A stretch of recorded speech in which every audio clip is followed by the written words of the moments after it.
Hello everyone, and welcome to another great, wonderful, awesome, fabulous episode of whatever it is that the Alaska Prepper calls his things. I'll be honest, I'm not sure why you still watch the man. He is so boring. He can literally talk stone to pieces. Imagine David by Michelangelo in crumbles just by standing it in front of him for maybe 2.5 videos. But you seem to like him, so continue watching.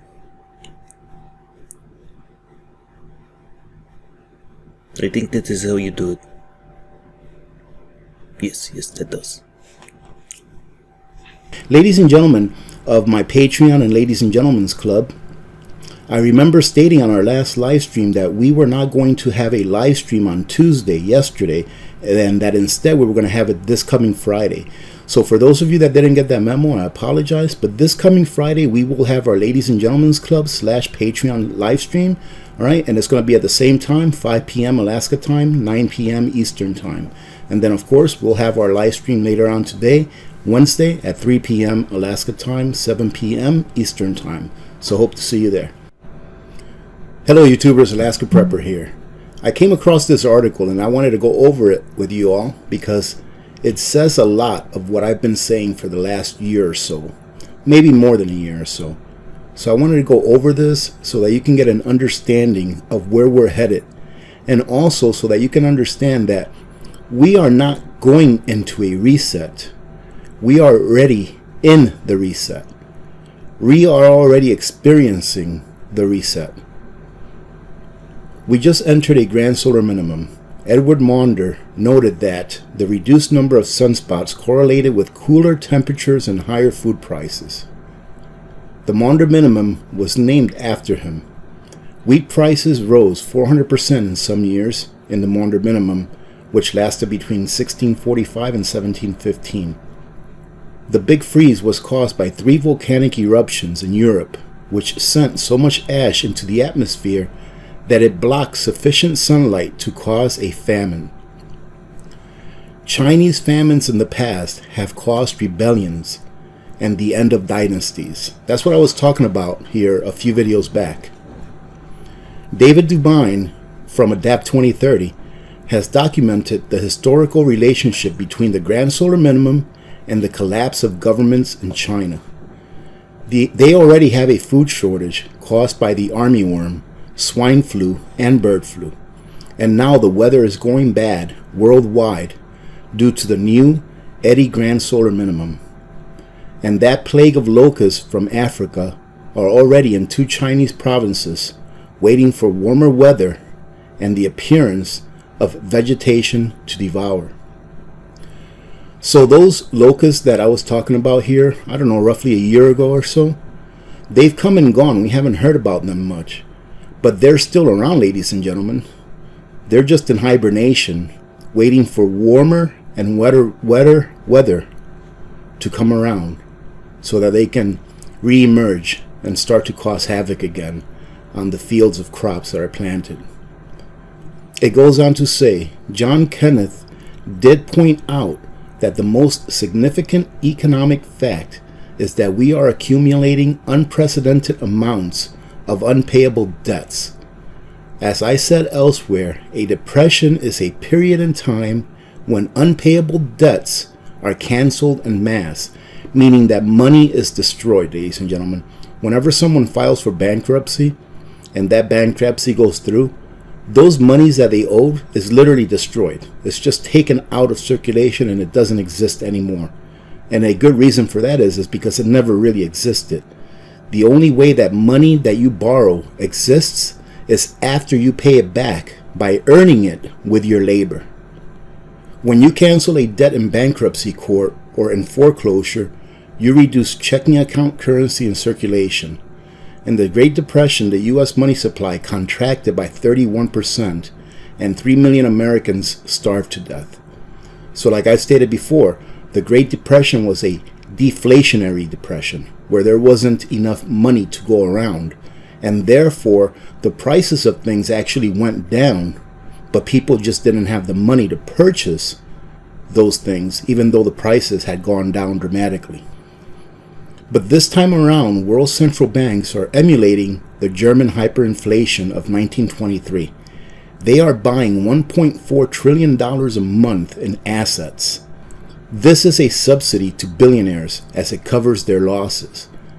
So you see, ladies and gentlemen, like I've been saying, whenever the government allows the banks to print money and favor those that are at the top, they get the money first, and it does trickle down. However, it's a tax on you and me, because by the time that that money does get to the average person, it had already lost most of its purchasing power. So when the dollar dies, it could be the last currency to go. When, not if, debts are canceled en masse, wages will collapse by 50% or more worldwide. Now that brings me back to another video that I did, ladies and gentlemen, where I showed you the national debt clock, and we fast forwarded it to 2025, where I showed you that our national debt had almost doubled from what it is today.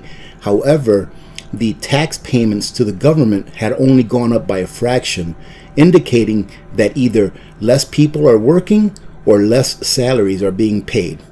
You know, people are getting paid a lot less for their labor.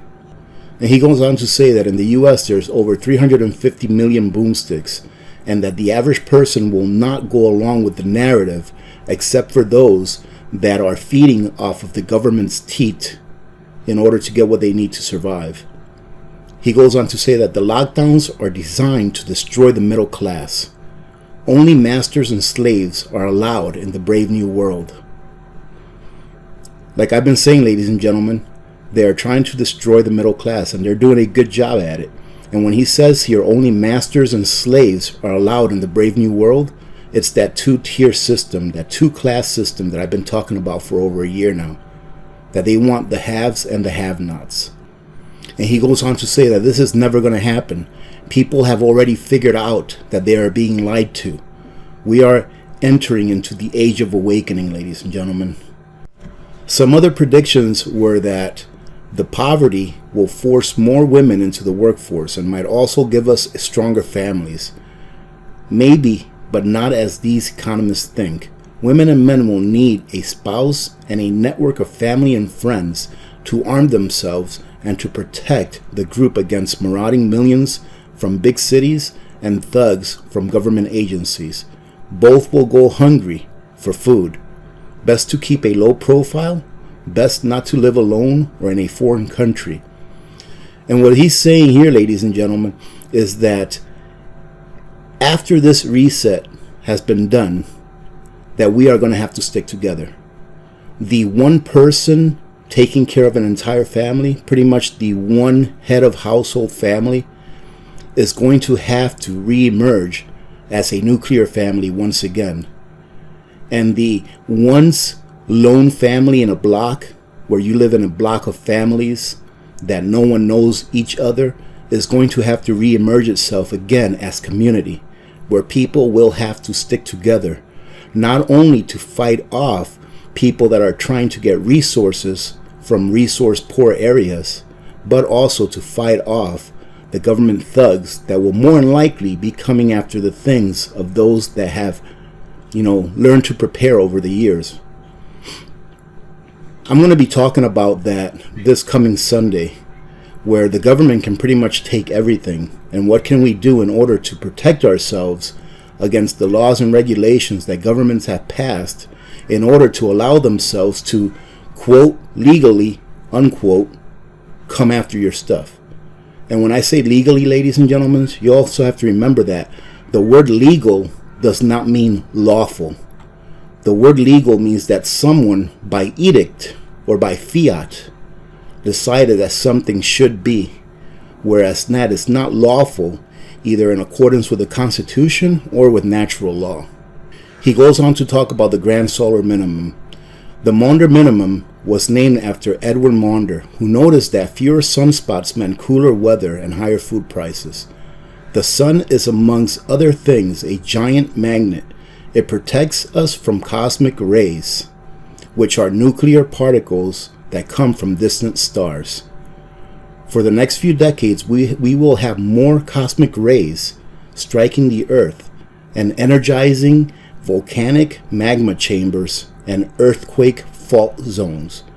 And if you all remember, one of the things I talked about grand solar minimums and some of the symptoms that come about from grand solar minimums is the weakening of our magnetosphere, number one, and also that allows more cosmic rays to enter the Earth and cause havoc with volcanic eruptions and with earthquake. The New Madrid fault line had an earthquake on Christmas Day in 1699 during the Maunder minimum, and 4 quakes in 1811 and 1812 during the Dalton minimum. Living in California or the U.S. West Coast is not a good idea. Ditto the New Madrid fault zone or any major fault line that has not had a massive major quake in recent years. So if you live in an area that is near a massive fault line, then you may want to reconsider where you live. Japanese scientists have warned us that we need to understand that volcanoes do not make good neighbors in times like these. A sufficient number of volcanic eruptions could reduce sunshine dramatically and give us another big freeze, like in 1709, or the year without a summer in 1816. For those of you that don't know what the year without a summer was, I believe it was Krakatoa, but please correct me if I'm wrong down in the comments. I believe that Mount Krakatoa erupted and spewed ashes into our atmosphere that blocked the sun for an entire growing season. So as a result, a lot of people worldwide ended up starving because they could not harvest or grow any foods for a full year. He goes on to say, expect food shortages and sharply higher prices to cause mass starvation, random violence, civil wars, and even international wars over the next several decades until the current grand solar minimum ends and we have reduced global population by several billion people.